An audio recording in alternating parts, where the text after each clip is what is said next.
es ist kein ganzes Geheimnis mehr, aber noch immer ein Hidden Secret auf alle Fälle. Es ist nämlich so, dass ich heute Geburtstag habe. Und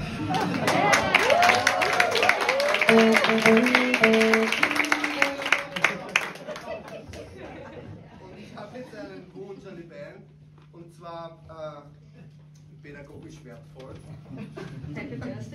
Und zwar würde ich gern von der ganzen Band unisono vom Ton klingend G, das heißt A für die B-Flat Instruments und E für die E-Flat Instruments, würde ich mir von euch wünschen, dass ihr Happy Birthday spricht.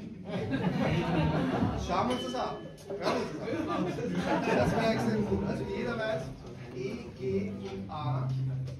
Ich würde mich urtaugen.